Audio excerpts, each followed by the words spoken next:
इस वीडियो के अंदर मैं बात करने वाला हूँ 3 ऐसे ETFs के बारे में जिनमें मैंने 2021 में पैसे इन्वेस्ट किए थे और मैं उन ETFs को होल्ड करने वाला हूँ even in 2022 as well as I am also planning to hold this ETFs for a longer period of time and I am also going to give you the reason कि क्यों मैं इन ETFs को hold कर रहा हूँ और कौन से ये ETFs हैं। और अगर आपको ये नहीं पता कि ETFs क्या होता है तो it's just like mutual fund. For example Nifty 50 की जो कंपनीज होती है यानी कि इंडिया की जो टॉप 50 कंपनीज हैं उनकी जो परफॉर्मेंस होती है उनको ETF ट्रैक करता है।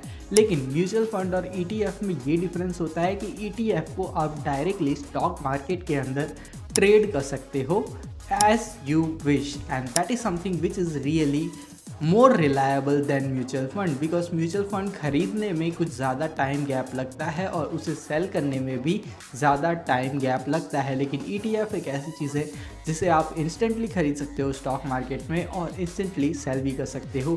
तो ये एक फ़ायदा होता है ETF का। और मैं आपके साथ शेयर करता हूँ 3 ETFs जिनको मैं होल्ड कर रहा हूँ इन 2022 जिनमें मैंने इन्वेस्ट किया था 2021 में। तो सबसे पहला ETF आता है निफ्टी मिड 150। अब निफ्टी मिड 150 की सबसे बेस्ट चीज़ ये है कि यहाँ पे इंडिया की जो मिड कैप 150 कंपनीज हैं उनमें मेरा पैसा इन्वेस्ट होता है और एलोकेट होता है। That is something which is really great about this.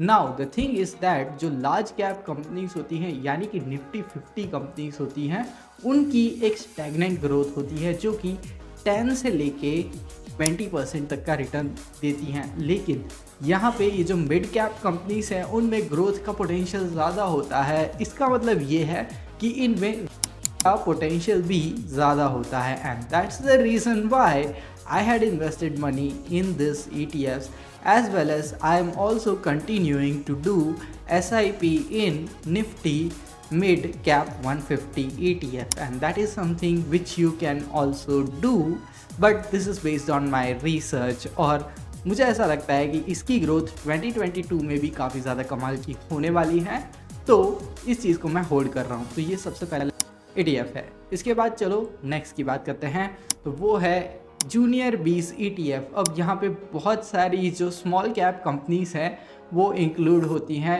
यानी कि जिस तरह निफ्टी 50 में 50 इंडिया की बेस्ट कंपनीज होती है उसी तरह से स्मॉल कैप कंपनीज यहाँ पे उनका एक अमालगमेशन होता है जो कि जूनियर 20 ETFs में इंक्लूड होता है।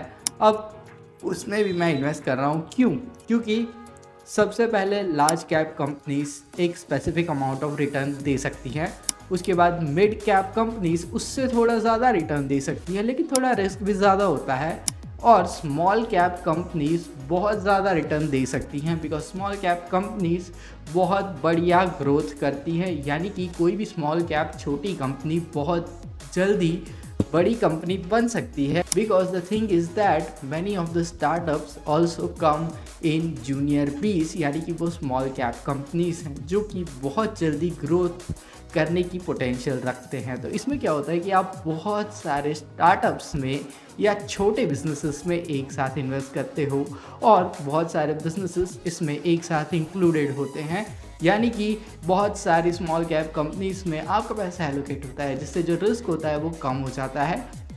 लेकिन मिड कैप कंपनीज से आपका रिस्क थोड़ा ज़्यादा होता है लेकिन यहाँ पे रिस्क फैक्टर भी है तो यहाँ पे प्रॉफिट फैक्टर भी है, इसीलिए मैंने कुछ अमाउंट ऑफ मनी इन्वेस्ट करके रखा है जूनियर 20 के अंदर। और अभी फ़िलहाल मार्केट डाउन है तो मैं इसमें एक और छोटा सा लंप सम अमाउंट ऐड करने वाला हूँ so that I can get good returns in future. So this is also something which I am holding.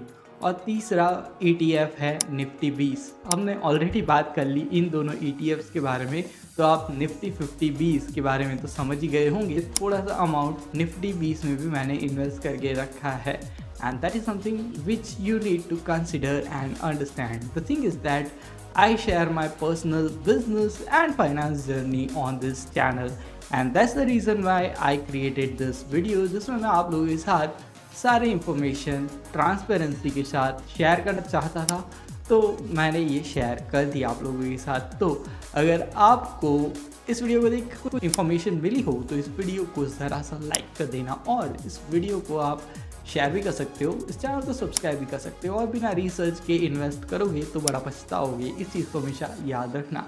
C you in the next awesome video.